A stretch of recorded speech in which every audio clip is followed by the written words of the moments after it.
this is the biggest corporate fraud that has taken place in India. Big hunt for India's biggest thief, Nirav Modi, is hotting up. Hello everyone, Rahul यार। आज मैं Nirav Modi scam case के बारे में बात करने वाले हैं। 13,000 करोड़ रुपए, ये पैसे इतने ज्यादा है कि हम लोग इस बारे में सिर्फ सुने हैं और ये सिर्फ न्यूज में। आप ही सोच कर देखिए कि 13,000 करोड़ रुपए में कितने जीरो होंगे। साल 2018 में इतनी ही बड़ी रकम का घोटाला लोगों के सामने आया। आप जानकर पूरी तरह हैरान रह जाएंगे कि इस घोटाले को कितनी सफाई से अंजाम दिया जा रहा था, कि सालों तक पैसों का घोटाला चलता रहा और किसी को कानो कान खबर भी न लगी। 2018 में जब इस स्कैम की जानकारी लोगों तक पहुंची तो हर कोई जानकर पूरी तरह हैरान रह गया। वैसे तो अपने देश में कई सारे स्कैम देखने को मिले हैं, मगर जिस लेवल का स्कैम नीरव मोदी ने किया वो अपने आप में किसी को भी हैरान कर रख देता है। किस तरह सालों साल तक नीरव मोदी बैंकों को लूट कर इन पैसों से अपनी ऐश की जिंदगी बिताता रहा। इस बारे में न ही बैंकों और न ही सरकार को खबर लगी। इसकी सच्चाई जानकर आपको पैरों तले जमीन निकल जाएगी कि क्या ऐसा भी हो सकता है। सबसे हैरान करने वाली बात तो ये है कि ये घोटाला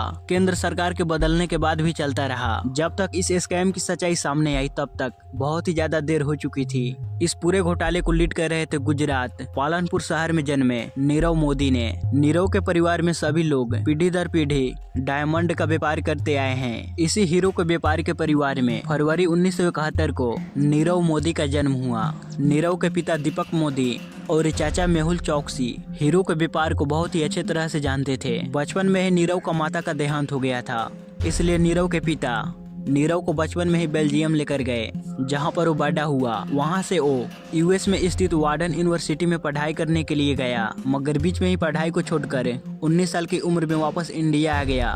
नीरव अपने पिता के साथ मुंबई आ गया, जहां वो 1989 से मेहुल चौकसी के गीतांजलि डायमंड्स में काम करने लगा। गीतांजलि ग्रुप उस वक्त पूरे देश भर में 4,000 स्टोर के साथ भारत की सबसे बड़ी रिटेल ज्वेलर्स कंपनी थी। यहीं से नीरव मोदी धंधे की बारीकियों को समझने लगा। तरह तरह के हीरो के बारे में सीखने के बाद 1999 में नीरव ने अपनी खुद की फायर स्टार्ट डायमंड नाम की कंपनी खोली। देखते ही देखते उसने हीरो की बिजनेस में अपने चाचा से अलग अपनी एक अलग पहचान बना ली और 2007 के आते आते उसने कई सारे कंपनियों को खरीद लिया। 2008 में अपने एक दोस्त के कहने पर अपनी एक लग्जरियस ब्रांड की स्टार्ट की। उसने सबसे पहले 2010 में दिल्ली के डिफेंस कॉलोनी में अपनी दुकान खोला। इसके बाद उसने मुंबई के काले घोड़े इलाके में भी अपना दुकान खोला। इस समय तक नीरव भारत के प्रमुख हीरा और आभूषण व्यापारी बन गया और नीरव मोदी ब्रांड पूरे भारत में लग्जरी रिटेल ज्वेलरी का एक बड़ा नाम हो चुका था। लेकिन बेल्जियम में बड़े हुए नीरव मोदी की नजर पूरे दुनिया पर थी, इसलिए उसने न्यूयॉर्क, लंदन, हांगकांग और मकाओ जैसे शहरों में एक के बाद एक लगातार 17 ज्वेलरी स्टोर खोल दिए। नीरव के किस्मत ने भी उसका पूरा साथ दिया। Nirav Modi global jewellery brand, Christie's और सौदे बीच के जैसे बड़े ब्रांड की कैटेगरी में फीचर करने वाला पहला भारतीय ब्रांड भी बना। 2010 में क्रिस्टी के एक नीलामी में नीरव मोदी के कोलकांडा नेकलेस, जो 12 कैरेट कोलकांडा डायमंड से बनी थी, वो मुंह मांगी कीमत में बिकी। अमेरिका, हांगकांग, ब्रिटेन जैसे देशों में नीरव मोदी ब्रांड को काफी ज्यादा पसंद किया जाने लगा और जल्द ही फोर्ब्स पत्रिका के भारतीय अरबपतियों की लिस्ट में शामिल हो गया। अब पूरी दुनिया पे हीरो का बिजनेस का कब्जा जमाने के बाद नीरव अपने चाचा मेहुल चौकसी के साथ मिलकर इसी दौरान भारत के बैंकों को भी लूटने का प्लान बना रहा था। वहीं इस काम का अंजाम भी दे रहा था। ज्यादा से ज्यादा पैसों की लालच में नीरव जिस तरह सरकार और कानून को टोपी पहना रहा था, वो सुनकर आप पूरी तरह शॉक्ड रह जाएंगे। तारीख थी 14 फरवरी 2018। वैसे तो ये दिन दुनिया वालों के लिए प्यार करने वाले के तौर पे माना जाता है, यानी कि वैलेंटाइंस डे। मगर प्यार मोहब्बत का ये दिन भारतीय अर्थव्यवस्था में एक ऐसा भूचाल लाया जो भारत के वित्तीय इतिहास का एक काला दिन बनकर रह गया। 14 फरवरी 2018 को पीएनबी यानी कि पंजाब नेशनल बैंक आरबीआई को ये बताया कि मेरे साथ 13,000 करोड़ रुपए का घोटाला हुआ है। ऐसा नहीं था कि इस घोटाले के बारे में जानकारी पीएनबी को पहले से नहीं थी, मगर 14 फरवरी को पहली बार इस घोटाले में नीरव मोदी का नाम जुड़ा। खबर सीबीआई तक पहुंची। पुलिस और सीबीआई ने नीरव मोदी के ऑफिस घर पे छापे मारे, मगर नीरव मोदी जनवरी के पहले हफ्ते में ही अपने पूरे परिवार के साथ देश छोड़कर भाग चुका था। तब तक धीरे धीरे कर इस घोटाले की सारी तरकीब बाहर आने लगी थी, जिसे जानकर आप भी पूरी तरह हैरान रह जाएंगे। घोटाले की पूरी तरकीब के बारे में बात करें तो ये काफी पेचीदा और जटिल दिखाई देगा। इस घोटाले में काफी सारे लोगों के नाम जुड़े हैं, मगर जो 2 नाम प्रमुख है वो है नीरव मोदी और उसके चाचा मेहुल चोकसी। ये माना जा रहा है कि ये दोनों पीएनबी के छोटे बड़े अधिकारियों से मिलकर सालों से इस घोटाले का अंजाम दिए जा रहे थे। मगर ये सवाल उठता है कि आखिर ये दोनों कैसे इस घोटाले का अंजाम दिए जा रहे थे। इस घोटाले को अच्छे से समझने के लिए आपको एक कॉन्सेप्ट को समझना पड़ेगा, जिसका नाम है LOU यानी कि लेटर ऑफ अंडरस्टैंडिंग। LOU एक ऐसा दस्तावेज है जो लोन लेने का काम आता है। जिसके पास बैंक के द्वारा जारी किए गए LOU होता है वो इसे दिखाकर विदेश में स्थित भारतीय ब्रांच के बैंकों से पैसा निकाल सकता है। विदेश में स्थित इंडियन बैंक ब्रांच LOU इस दस्तावेज को देखकर अकाउंट होल्डर को लोन दे देते हैं, ये समझते हुए कि लोन लेने वाला व्यक्ति या कंपनी अगर उनके लोन के पैसे नहीं चुका पाता है तो इंडिया में जिस बैंक ने LOU जारी किया है वो उनका पैसा वापस करेगा। बैंक और विदेश में स्थित ब्रांच का इनका सिस्टम तो अच्छा है, मगर नीरव मोदी केस में इसी सिस्टम का जमकर दुरुपयोग किया गया। असल में कोई भी व्यक्ति या कंपनी LOU जारी कराने के लिए बैंक जाता है तो बैंक सबसे पहले कंपनी को कुछ गिरवी रखने के लिए कहता है, यानी कि किसी भी व्यक्ति या कंपनी को LOU दस्तावेज को लेने के लिए अपनी कोई चीज गिरवी रखनी पड़ती है, या तो कोई फिक्स्ड डिपॉजिट या फिर कोई और संपत्ति। इसके बाद बैंक अपने स्तर पे लोन मांगने वाले शख्स के ऊपर थोड़ी जांच पड़ताल करती है।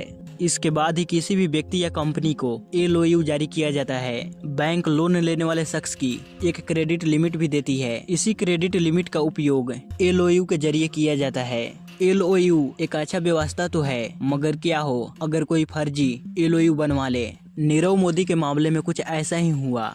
पीएनबी के कई भ्रष्ट कर्मचारियों को छोटे मोटे रकम देकर नीरव मोदी और उसकी कंपनी ने फर्जी LOU जारी करवा लिया। इसके बदले में जो जरूरी कागजात और संपत्ति की मांग करनी चाहिए वो बैंक के द्वारा नहीं किया गया। यहाँ तक कि नीरव मोदी को दिए गए LOU की क्रेडिट लिमिट भी तय नहीं की गई। और तो और इन सब के लेन देन के रिकॉर्ड को पीएनबी के कोर बैंक सिस्टम यानी कि CBS सिस्टम में भी दर्ज नहीं किया गया। अगर किसी लेन देन को दर्ज किया गया मगर जितने राशि की LOU जारी किया जा रहा है उसके मुकाबले काफी कम राशि दर्ज की गई। ये सारा खेल बैंक में मौजूद कुछ भ्रष्ट अधिकारियों जैसे कि गोकुल नाथ सेठी जो उस पंजाब नेशनल बैंक के डिप्टी मैनेजर थे, और मनोज खरत जो बैंक के स्विफ्ट मैसेज के उस समय के इंचार्ज थे, उनके ही माध्यम से ये हो रहा था। इन्हें कुछ तोहफे या कैश देकर नीरव मोदी सालों तक अपना काम निकालता रहा। आमतौर पे इन सब ट्रांजैक्शन का डिफॉल्ट रूप से स्विफ्ट नाम के सिस्टम में भी अलग से दर्ज करनी चाहिए थी, जो एक ऐसा मैसेजिंग सिस्टम है जिसे दुनिया भर के बैंक आपस में जानकारी शेयर करने के लिए इस्तेमाल करते हैं। बैंक के अधिकारियों ने रिश्वत की लालच में स्विफ्ट सिस्टम में भी ये जानकारी दर्ज नहीं की। कुल मिलाकर नीरव मोदी और उसके कंपनियों के नाम पे बिना गारंटी के बड़े बड़े अमाउंट का LOU सालों साल तक जारी होते रहे, और सबसे बड़ी बात तो ये वो कहीं पर भी दर्ज नहीं हुए। एक बार ये इलीगल LOU मिलने के बाद नीरव मोदी ने इसका भरपूर इस्तेमाल किया। नीरव मोदी के दिखाए गए LOU पे भरोसा कर Allahabad bank, union bank of India, SBI और कई सारे अन्य बैंक हांगकांग में स्थित शाखाओं ने नीरव मोदी की कंपनी को साल 2011 से 2017 के बीच करीब 11,000 करोड़ रुपए का लोन दिया, जिसे चुकाने की कभी भी कोशिश नहीं की गई। आखिर नीरव मोदी ने इतने बड़े रकम का किया क्या? ये छोटा अमाउंट तो नहीं, 11,000 करोड़। ये तो बाद में मालूम पड़ा कि नीरव मोदी इंडियन बैंकों को लूटकर विदेश में अपने फाइनेंसर को पैसे दे रहा है, यानी कि देश का पैसा लगातार विदेश जा रहा था और भारतीय सरकार को पता भी न चला। सालों साल यही सिलसिला चलता रहा। नीरव बैंक कर्मचारियों को रिश्वत देकर फर्जी LOU बनवाता रहा और बैंक से लोन उठाता रहा। फिर एक दिन कुछ ऐसा हुआ जिससे सारे षड्यंत्र का सच्चाई लोगों के सामने आई। मुंबई में स्थित पीएनबी के ब्रेडी हाउस ब्रांच के जिन भ्रष्ट अधिकारियों के साथ मिलकर नीरव मोदी इस घोटाले का अंजाम दे रहे थे, वो अक्टूबर 2017 तक रिटायर हो गए और उनकी जगह एक नए अधिकारी ने ले ली। मगर नीरव मोदी के कारनामे अभी भी जारी थे। आदत से मजबूर नीरव मोदी जनवरी 2018 में अपने एक एम्प्लॉय से एक नई फर्जी LOU बनवाने के लिए बैंक भेजा। उसे लगा कि पुराने अधिकारियों की तरह इन्हें भी खरीद लेंगे, लेकिन नए आए अधिकारियों ने बिना गारंटी के किसी भी तरह का LOU देने से मना कर दिया।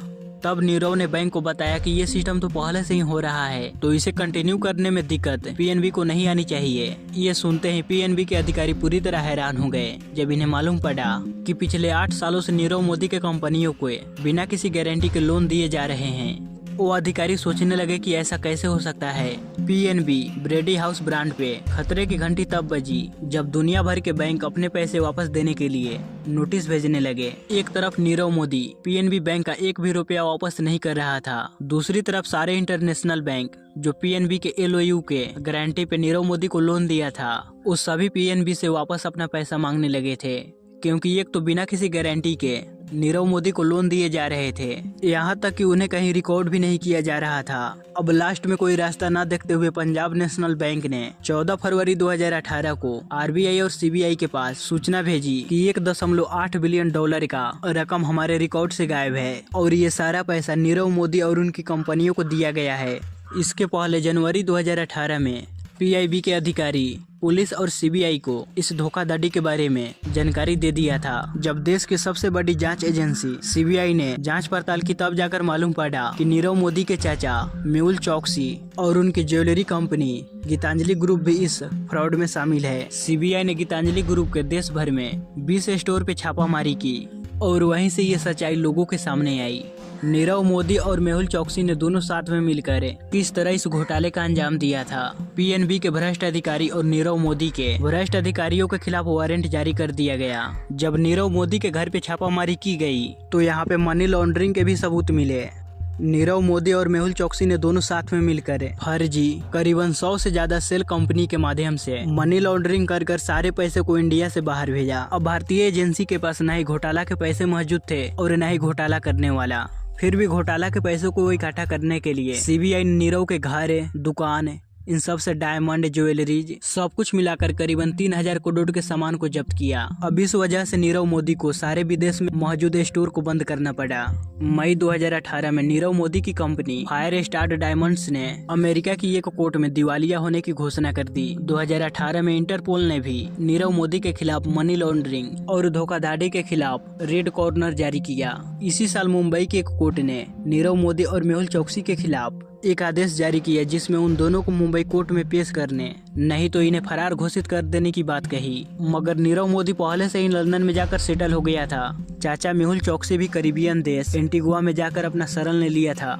2021 में ये खबर आई कि मेहुल चौकसी एंटीगुआ से भी भाग चुका है और कैरिबियन देश के एक और देश डोमिनिमा में जाकर अपना शरण लिया है। इसलिए दोनों को भारत लाकर यहाँ के कोर्ट में ट्रायल करना ये मुमकिन नहीं था। फिर भी अगस्त 2018 में भारत सरकार ने यूएस सरकार के पास नीरव मोदी के प्रत्यार्पण के लिए एक अपील जारी की। करीब 1 साल बाद यानी कि 2019 में लंदन के एक कोर्ट में यूके सरकार का आधिकारिक अनुरोध मिलने के बाद नीरव मोदी के खिलाफ गिरफ्तारी वारंट जारी कर दिया। नीरव मोदी भारत से भागकर आराम से अपनी जिंदगी लंदन में ऐसे जी रहा था और 2 दिन बाद लंदन में गिरफ्तार हो गया। उस समय से अभी तक नीरव को दक्षिण पश्चिम लंदन स्थित बेंड्सवर्थ जेल में रखा गया है। इसके साथ ही उसे भारत लाने की कोशिश भी की जा रही है। भारत सरकार के रिक्वेस्ट के बाद फरवरी 2021 में वेस्ट मिनिस्टर मजिस्ट्रेट के अदालत के जिला न्यायाधीश सैम गुजे ने धोखाधड़ी, मनी लॉन्ड्रिंग, इस कारण से वो नीरव मोदी को भारत को सौंपने की परमिशन दे भी दी, मगर फिर भी उसे इंडिया लाने की उम्मीद ज्यादा नहीं दिखती। इसका बीच का कारण है भारत और ब्रिटेन की सरकारों के बीच की संधि। यूके सरकार के साथ इंडिया का प्रत्यार्पण संधि तो है, लेकिन उसे अमल में लाना इतना आसान नहीं है। एक बेहद जटिल कानूनी प्रक्रिया के बाद ही किसी भी भगोड़े को भारत सरकार सौंपने की यूएस सरकार तय होती है। इसी लड़ाई का फायदा पिछले 3-4 सालों से नीरव मोदी और उसका वकील उठा रहे हैं। नीरव मोदी के वकीलों की यह दलील है कि भारतीय जेल रहने की लायक नहीं है और वहां पे हमारे क्लाइंट को फेयर ट्रायल मिलने के चांस भी नहीं है। नीरव मोदी को 2020 में आई कोरोना महामारी से भी फायदा मिला। नीरव मोदी के वकील कोर्ट में ये कहे कि भारत में कोरोना महामारी की स्थिति काफी गंभीर है, वहां हमारे क्लाइंट सुरक्षित नहीं रह पाएंगे। नीरव मोदी के ऊपर भारत के आईपीसी धारा काफी सारे लगे हुए हैं, जिनमें आईपीसी की धारा 120B यानी कि आपराधिक साजिश के अलावा धारा 409 यानी कि अपराधी विश्वासघात, धारा 420 यानी कि धोखाधड़ी और मनी लॉन्ड्रिंग जैसे कई सारे अपराध शामिल हैं। तो अब क्या नीरव मोदी को कभी भी भारत नहीं लाया जा सकता? ऐसा मुमकिन तो है, मगर इसके लिए काफी कानूनी लड़ाइयाँ लड़ने पड़ेंगे। वेस्ट मिनिस्टर मजिस्ट्रेट ने कोर्ट ने तो 2021 में नीरव मोदी को भारत सौंपने का फैसला दे दिया था, लेकिन इसके बाद मोदी के वकीलों ने अदालत में अर्जी दी है इसका फैसला अभी तो आया नहीं है, मगर जल्द ही आने की उम्मीद है। एक उम्मीद उस वक्त भी जगी जब अप्रैल 2022 में भारत दौरे पे आए ब्रिटेन के प्रधानमंत्री बोरिस जॉनसन ने नीरव मोदी को वापस लौटने के बात पे जोर देकर कहा कि नीरव जैसे लोगों को ब्रिटिश सरकार कभी भी अपने यहाँ नहीं रखना चाहती है। इससे उम्मीद तो लगता है कि नीरव जल्द ही भारत आएगा, मगर काफी कानूनी लड़ाइयाँ लड़नी पड़ेगी, जिसके भारत सरकार के वकील ब्रिटेन के कोर्ट में लड़ रहे हैं। नीरव के वकील तरह तरह के बहाने कर उसे भारत आने से बचा रहे हैं और नीरव के मानसिक स्थिति का हवाला देकर उसे रोकने की कोशिश में लगे हैं। उनका कहना है कि अगर नीरव मोदी वापस भारत आ गए तो उनके ऊपर आत्महत्या करने की बड़ा जोखिम है, क्योंकि इसका मानसिक स्वास्थ्य पे काफी असर पड़ेगा। भारतीय वकीलों ने ये आश्वासन दिया है कि भारत में नीरव की मानसिक स्थिति का पूरा ध्यान रखा जाएगा। इसके बाद भी नीरव को उच्च अदालत से भारत भेजने का फैसला लिया भी जाता है तो भी ये मामला ब्रिटेन के सुप्रीम कोर्ट में अटक सकता है। इस मामले पे कोर्ट का आखिरी फैसला क्या आता है वो तो आने वाला वक्त ही बताएगा। नीरव मोदी के अलावा उसके परिवार के लोगों जैसे कि उसकी पत्नी अम्मी मोदी, बहन पूर्वी मोदी, भाई निशाल और बहन नेहल मोदी को भी भारतीय अधिकारियों द्वारा पीएनबी घोटाले से जुड़े हुए और मनी लॉन्ड्रिंग का अंजाम देने के जुर्म में उन्हें ढूंढा जा रहा है। इंटरपोल ने भी मोदी के खिलाफ रेड नोटिस जारी किया है। इस वजह से वो किसी भी देश में आसानी से आ जा नहीं सकते हैं। इस बात की पूरी गुंजाइश है कि नीरव के काम में उसके परिवार वालों ने उसका भरपूर साथ दिया है।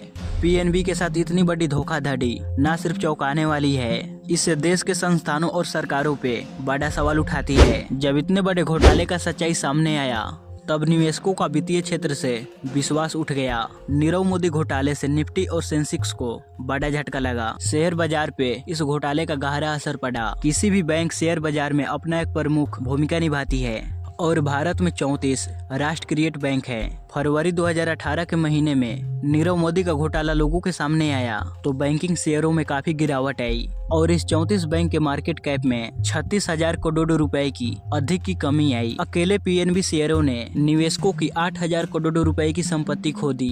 ये कहा जा सकता है कि UCO bank, Allahabad bank, axis bank, union bank of India और स्टेट बैंक ऑफ इंडिया यानी कि फर्जी एलओयू पे जितने भी बैंकों ने लोन दिया था उन्हें बड़ी खमियाजा भुगतनी पड़ी। इतने बड़े नुकसान को हम नुकसान की सुनामी भी कह सकते हैं। नीरव मोदी घोटाले से ज्वेलरी स्टॉक पे भी काफी असर पड़ा। नीरव मोदी के ज्वेलरी कंपनियां जैसे कि fire star diamond company share बाजार में लिस्टेड ही नहीं थी, लेकिन घोटाले के सार्वजनिक होने के बाद नीरव मोदी के चाचा मेहुल चौकसी, गीतांजलि जेम्स का शेयर धड़ाम से नीचे गिरी। नीरव और उसके चाचा की वजह से भारत में आभूषण क्षेत्र को एक बड़े हिस्से को नियंत्रित किया था। इस वजह से कई सारे बैंक अन्य आभूषण कंपनियों को क्रेडिट देने के बारे में बेहद चौकन्ने हो गए। इससे बाकी आभूषणकारियों को बड़े नुकसान को उठाना पड़ा। इससे निवेशकों को भी काफी नुकसान हुआ। वैसे घोटाले को इंसानियत नाम कम ही दिया जाता है, मगर इस घोटाले का स्तर इतना बड़ा है जिससे इस स्कैम को नीरव मोदी ही स्कैम कहा जाता है। ये घोटाला भारत के वित्तीय इतिहास का सबसे घोटाला में से एक रहा है और इस घोटाले से सबसे ज्यादा प्रभावित हुई पंजाब नेशनल बैंक, भारत की पब्लिक सेक्टर की दूसरी बड़ी बैंक है। इस घोटाले ने भारतीय अर्थव्यवस्था को नए सिरे से झकझोर कर रख दिया। इसलिए इसके बारे में जानना, भारत के बैंकों के सिस्टम और सरकारी विभाग की कमियों के बारे में जानना जैसा है। ये एक ऐसी पोल खोलता है जिससे अमीरों का 7 खून माफ है और हम जैसे गरीब को एक भी नहीं। जब 2018 के वसंत ऋतु में नीरव मोदी घोटाला लोगों के सामने आया तो आम लोगों की लाइनें बैंक के बाहर उदास एक भीड़ की तरह लगी थी। नीरव मोदी घोटाला भारत इतिहास के बैंकों में एक भूकंप के जैसा आया। इसके झटके में निवेशकों को हजारों करोड़ों नुकसान के बाद शेयर बाजार में जो गिरावट आई उसे उभरने में सालों लग गए। आप ही सोचिए, हमारे देश में एक तरफ एक आम आदमी और किसान खून पसीना एक कर पैसे कमाता है और कोई आदमी उन पैसों को लूट कर हमें ठेंगा दिखाकर यहाँ से भाग जाता है। ये बातें किसी भी आम आदमी को गुस्से से भर देने वाली है। यहाँ पर एक सवाल उठता है कि नीरव मोदी का हीरो का धंधा यानी डायमंड का बिजनेस अच्छा चल रहा था तो उसे क्या जरूरत पड़ी इस घोटाले का अंजाम देने का, और उसने कैसे किया। सिर्फ साल 2013 में नीरव मोदी की कंपनी ने $2 अरब से ज्यादा का बिजनेस किया। जाहिर सी बात है नीरव के पास पैसों की कोई कमी नहीं थी, मगर फिर भी वो पीएनबी के साथ ठगी की। यहाँ पर मैं आप लोगों को एक और बात बता देता हूँ। पंजाब नेशनल बैंक के साथ ठगी करने से पहले नीरव मोदी का किसी दूसरे स्कैम में भी नाम आ चुका था। साल 2012 में कनाडा का एक निवासी पॉल एन फंजो ने नीरव मोदी से $12,000 में अपनी गर्लफ्रेंड के लिए एक डायमंड रिंग खरीदा। तुरंत थोड़ी देर बाद ये मालूम पड़ा कि ये रिंग नकली है, तो मालूम पड़ा कि नीरव मोदी ने ओरिजिनल हीरे की जगह लैब ग्राउंड डायमंड की रिंग बेची थी। उसी दौरान कई और खरीदारों ने नीरव मोदी के खिलाफ कंप्लेन किया कि ये हमें नकली हीरे देता है, लेकिन नीरव ने अपने पावर और पैसों की वजह से इस मामले को आगे नहीं बढ़ने दिया, बीच में ही दबा दिया। अपनी इन्हीं काली कमाई और देश से लूटे पैसों से देश विदेश जाकर ऐश करता रहा, जिसे सुनकर आपका खून खौल उठेगा। वो अपनी कंपनी की तरफ से बड़ी बड़ी पार्टियां करता रहा, जहां प्रियंका चोपड़ा, लीडा हेडन जैसी हस्तियों का भी नाम जुड़ा। उसके ब्रांड के हीरो का प्रचार करती रही। इस दौरान नीरव ने देश विदेश में अरबों की संपत्ति चुराई। नीरव मोदी की पत्नी अम्मी मोदी ने इन पैसों से न्यूयॉर्क, लंदन जैसे जगहों पे आलीशान घर खरीदे। इसके अलावा उसकी बहन पूर्वी मोदी, भाई निशाल और नेहल मोदी ने इस तरह के कई संपत्ति अपने नाम की। मगर इस घोटाले से एक अच्छी काम भी हुई कि इस स्कैम के बाद भारत के बैंकों के सिस्टम में काफी बदलाव हुए। 13 मार्च 2018 को घोटाले को सुर्खियों में आने के एक महीने बाद भारतीय रिजर्व बैंक ने इस सुविधा को रोकने के लिए लेटर्स ऑफ अंडरटेकिंग यानी कि LOU के रूप में गारंटी जारी करने से पहले प्रतिबंधित करने वाला नोटिस जारी कर दिया। इसके बाद भारत में आयात के लिए व्यापार से संबंधित क्रेडिट करने की LOU की प्रक्रिया को RBI के आदेश के अनुसार बैंकों द्वारा तत्काल प्रभाव से बंद कर दिया गया। हालांकि LOU पे प्रतिबंध लगाने के बाद में विशेषज्ञों द्वारा आलोचना की गई, क्योंकि घबराहट में RBI की प्रतिक्रिया घुटनों के बल चलने वाली थी। उस समय RBI के देश के संपत्ति के नुकसान को रोकने के लिए ये करना पड़ा, क्योंकि ये जरूरी था। वहीं दूसरी ओर अपराधियों को देश से भागने की खतरे को रोकने के लिए भारतीय सरकार ने भगोड़ा आर्थिक अपराधी अधिनियम 2018 को प्रभावी रूप से लागू किया। कोई भी व्यक्ति जिसने इस अधिनियम के तहत सरकारी टिकटों और मुद्रा की जालसाजी, मनी लॉन्ड्रिंग, लेन देन वालों को धोखा देने वाला लेन देन और अन्य अपराधों जैसे अपराध किए हैं, वो इस कानून के अंतर्गत कड़ी से कड़ी सजा पाएंगे। 100 करोड़ या फिर उससे अधिक के केस कोर्ट से बचने के लिए अगर किसी ने भारत को छोड़ दिया है और लौटने से इनकार कर रहा है तो उसे एक भगोड़ा आर्थिक अपराधी घोषित किया जाएगा। उसके अलावा उसके सभी संपत्तियों, बेनामी सहित केंद्र सरकार द्वारा उसे जब्त किया जा सकता है और संपत्तियों को ऐसे सभी अधिकार पूरी तरह से भारत सरकार के पास होंगे। हालांकि सच ये है कि इस घोटाले के बाद कई आर्थिक सुधार भी किए गए, लेकिन अभी भी भारत के अर्थव्यवस्था के साथ खिलवाड़ करने वाले नीरव मोदी को दिन का उजाला देखना बाकी है। इसे सुनिश्चित करने के लिए अधिक कड़े कानून पेश किए जाना जरूरी है। देखना ये होगा कि क्या नीरव मोदी द्वारा लूटा हुआ पैसा रिकवर हो पाएगा या नहीं। अब स्कैम तो हो गया, क्या इसे आगे रोका जा सकता है? गाइज, इस पे आप लोग कमेंट कर मुझे बताओ, और आप लोगों के मुताबिक नीरव मोदी को क्या सजा देनी चाहिए वो भी कमेंट में बताओ।